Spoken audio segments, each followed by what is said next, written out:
سورہ یاسین کے آخری رکوع ہیں، آیت نمبر ہے 74، پارہ نمبر 23 سورہ یاسین کا آخری رکوع کے اندر ہے آیت نمبر 73، آیت نمبر 74، آیت نمبر 74۔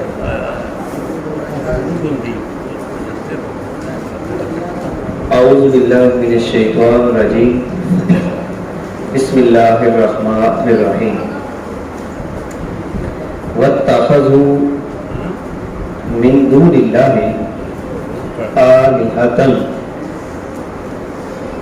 بنائے انہوں نے اللہ کے علاوہ آلہۃ معبود، لعلہم ینصرون، تاکہ ان کی مدد کی جائے، جبکہ اللہ رب العزت فرماتا ہے لا یستطیعون نصرہم، جو انہوں نے اللہ کے علاوہ معبود بنائے ہیں نہیں وہ استطاعت رکھتے اس بات کی کہ ان کی مدد کر سکیں، وَهُمْ لَهُمْ جُنْدٌ مُحْضَرُونَ، اور یہ ایسے ہیں وَهُمْ لَهُمْ کہ ان کے ایسا گروہ ہے، جُنْدٌ مُحْضَرُونَ ایسا لشکر ہے، ایسی فوج ہے، محضرون جو حاضر کیے جائیں گے۔ ان دو آیات میں اللہ رب العزت نے ان کمزور سہاروں کا ذکر کیا ہے جو انسان اللہ کے علاوہ باقی سہاروں پر اعتماد کر لیتا ہے۔ یہ بات ذہن میں رہے، کائنات کے اندر اللہ رب العزت نے اسباب کو اختیار کرنے کا حکم ضرور عطا فرمایا ہے، مگر جو لوگ اسباب کو ہی اپنا سب کچھ سمجھ لیتے ہیں، بس جو بندہ اللہ کے علاوہ کسی بھی شے کو، انسان کو، چرند کو، پرند کو، یا کسی سوچ اور فکر کو اس انداز میں اعتماد میں لے آئے یا اعتماد کر بیٹھے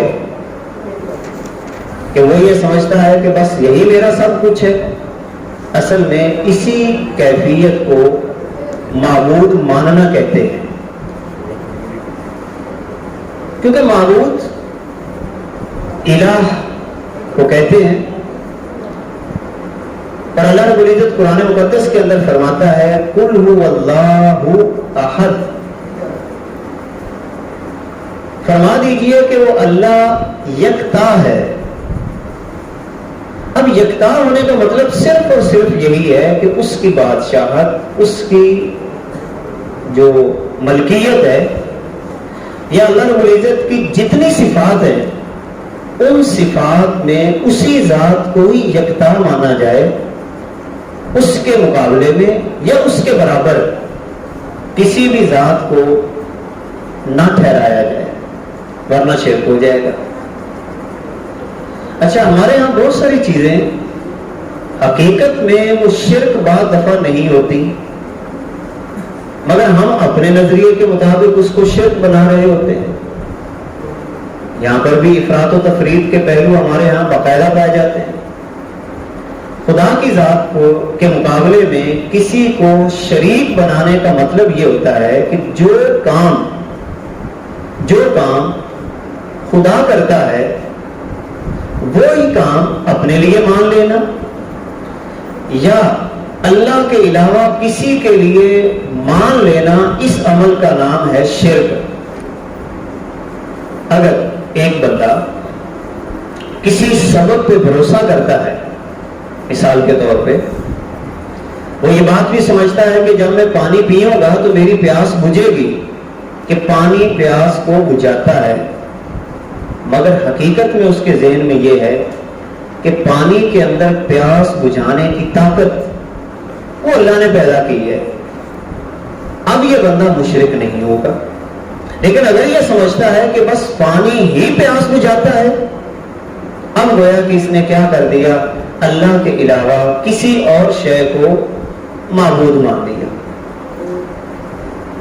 اسباب کو اختیار کرنا یا اسباب کی طرف اشیاء کی نسبت کرنا یہ بھی جائز ہے۔ جیسے ہم عمومی طور پر یہ جملہ بولتے ہیں کہ موسم بہار آیا، سبزہ اگ گیا، حالانکہ سبزے کا اگانا قرآن خود کہتا ہے کہ سبزہ کون اگاتا ہے؟ اللہ کی ذات اگاتی ہے۔ لہذا مجھے تو پھر ہر وقت یوں ہی کہنا چاہیے کہ اللہ ہی سبزے کو اگاتا ہے، حالانکہ ہم عمومی روٹین میں کہتے ہیں کہ یہ سبزہ کس کی وجہ سے ہوا، بارش ہوئی سبزہ اگ گیا، موسم بہار آیا سبزہ اگ گیا۔ اب در پردہ اس کی نیت کیا ہوتی ہے کہ یہ سبب پیدا کرنے والی ذات بھی کس کی ہے؟ وہ اللہ کی ذات ہے۔ لہذا الہ ماننا اس وقت ہوگا جب باقاعدہ طور پر ایک انسان اللہ کے مقابلے میں یہ نظریہ رکھتا ہے کہ نہیں جناب اسی کی وجہ سے یہ ہوا ہے، یہ معبود ماننے کے مترادف ہو جائے گا۔ اچھا، بہت ساری چیزیں ہم غلطیاں کرتے بھی ہیں ایسی۔ مثال کے طور پر آپ نے دیکھا ہوگا، ایک مثال صرف دینا چاہتا ہوں سمجھانے کے لیے۔ اچھا، ایک بچہ کہتا ہے جناب استاد جی میرے لیے دعا کرنا، نماز کے بعد کہتا ہے میرے لیے دعا کرنا کہ میں مثال کے طور پر ریاضی میں پاس ہو جاؤں۔ اچھا، اس سے آپ سوال کریں اچھا تو نے فزکس کا پیپر نہیں دیا، بایو کا پیپر نہیں دیا؟ اچھا، وہ آگے سے کہتا ہے نہیں جناب اس کی تیاری ٹھیک ہے۔ ذرا غور کرنا، وہ کہتا ہے استاد جی ریاضی کے لیے دعا کرنا، آپ پوچھیں جناب کیا دوسرے پیپر تم نے نہیں دیے، فزکس کا پیپر نہیں دیا، انگلش کا پیپر نہیں دیا؟ وہ کہتا ہے جناب ان کی تیاری ٹھیک تھی۔ یہی اصل میں پرابلم ہے، یہی پرابلم ہے اصل میں۔ اس کا مطلب یہ سمجھتا ہے کہ فزکس جو ہے اور انگلش جو ہے یہ تو میں خود پاس کر لوں گا، ہاں بس ریاضی کے لیے کچھ حصہ کچھ ذمہ داری میں اللہ کو دے دیتا۔ یہ مومن کا عقیدہ نہیں ہوتا۔ مومن کا عقیدہ یہ ہوتا ہے کہ میرے سارے کاموں کو انجام تک پہنچانے والی ذات اللہ کی ذات ہے۔ یعنی محنت بھی کرے مگر محنت پہ بھروسہ نہ کرے، کوشش بھی کرے مگر کوشش پہ بھروسہ نہ کرے۔ بھروسہ کس ذات پہ کرنا ہے؟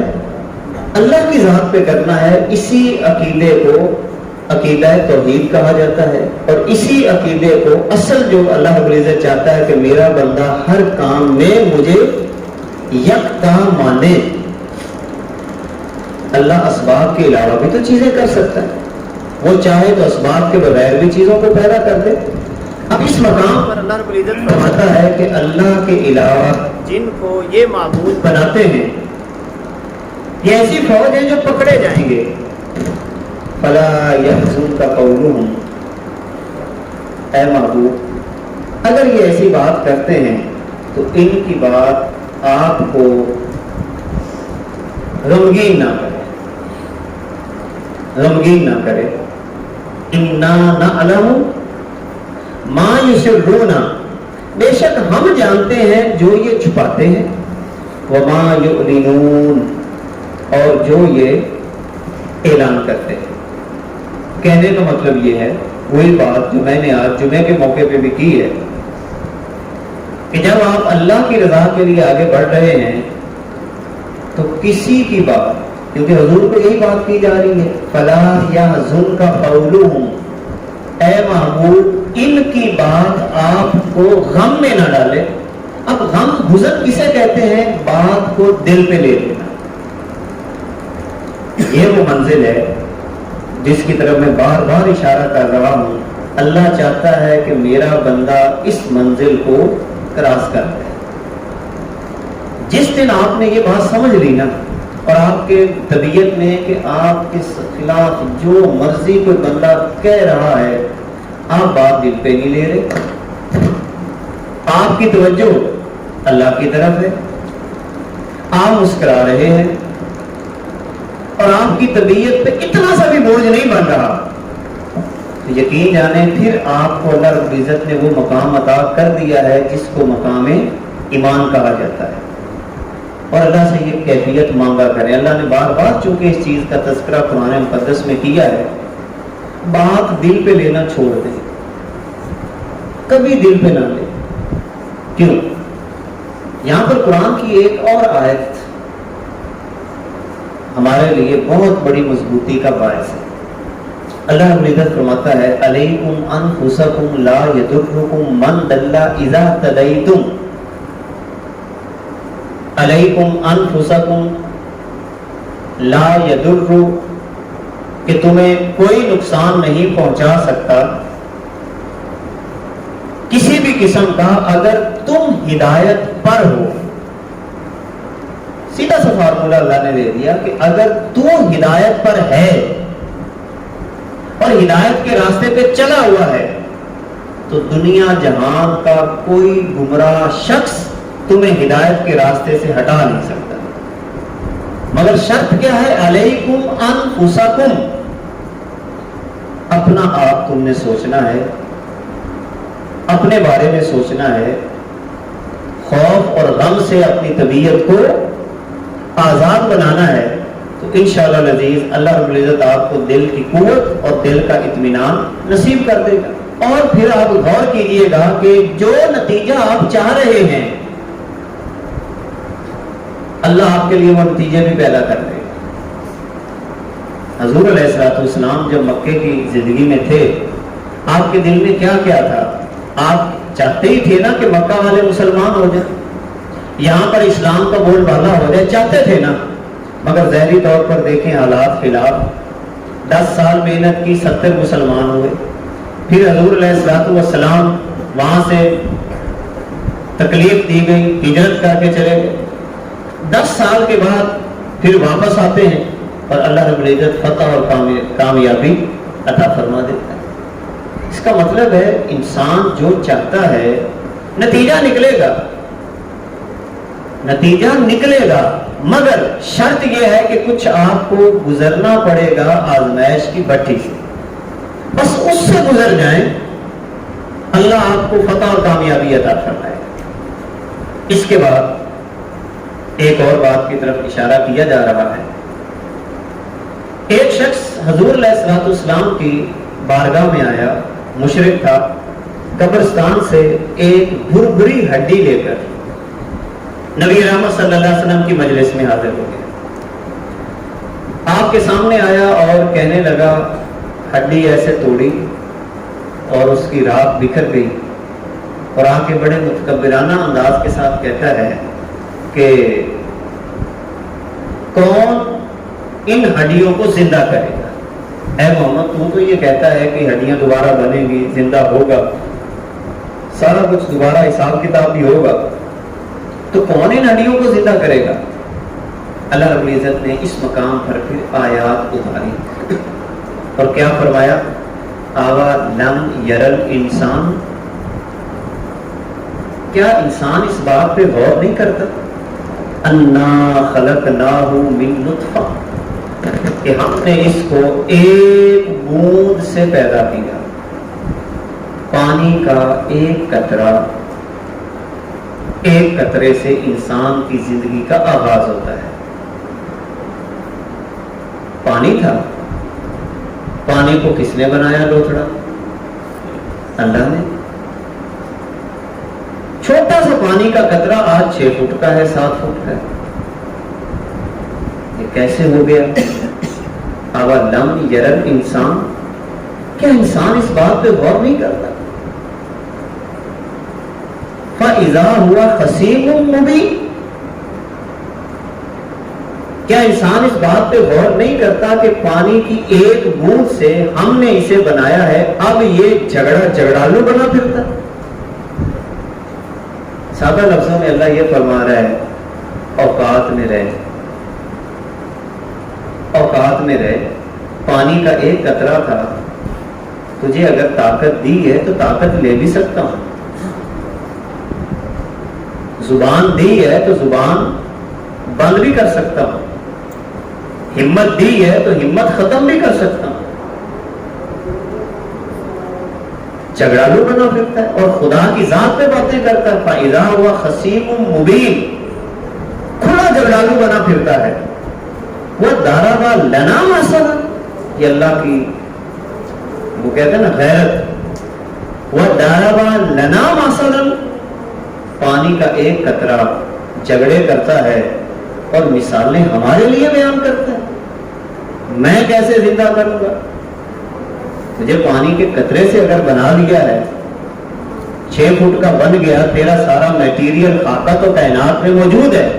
پانی کے ایک قطرے سے 6-7 فٹ کا میں تمہیں بنا سکتا ہوں, اب نہیں بنا سکتا. وَنَاسِيَ خَلْقَهُ, اور اپنی پیدائش کو بھول گیا, اپنی اوقات کو بھول گیا. اس کا مطلب یہ ہے کہ اللہ رب العزت اس مقام پر اپنی غیرت کا اظہار فرما رہا ہے. اور رسول اللہ صلی اللہ علیہ وسلم فرماتے ہیں کہ اللہ غیرت والا ہے, اللہ غیرت کرتا ہے. اس کی غیرت کو جب کوئی چیلنج کرتا ہے, اللہ اپنی حدوں کو کراس نہیں ہونے دیتا. دیکھیں ایک نظام فطرت ہے, فرض کریں اس نے ایک لائن لگا دی ہے, ایک تار لگا دی ہے, ایک باڑ لگا دی ہے. اللہ کی لگی ہوئی باڑ, اللہ کی لگی ہوئی حد, جب اس کو کوئی توڑنے کی کوشش کرے گا تو کیا اللہ رب العزت اس کو توڑنے دے گا؟ آپ ٹوٹ جائیں گے, اللہ کی حد نہیں ٹوٹے گی, اللہ کا قانون نہیں ٹوٹے گا. لا تبدیل لکلمات اللہ.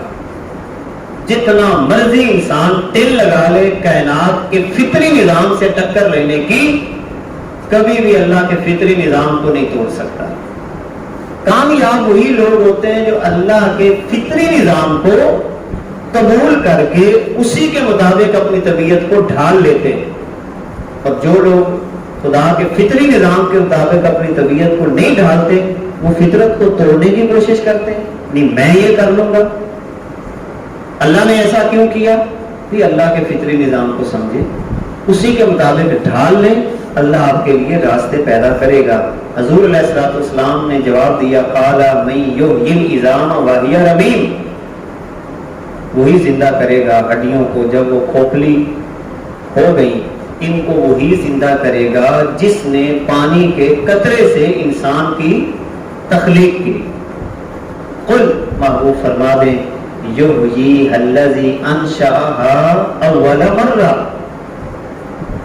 وہی زندگی دے گا جس نے اس انسان کو پہلی دفعہ بنایا.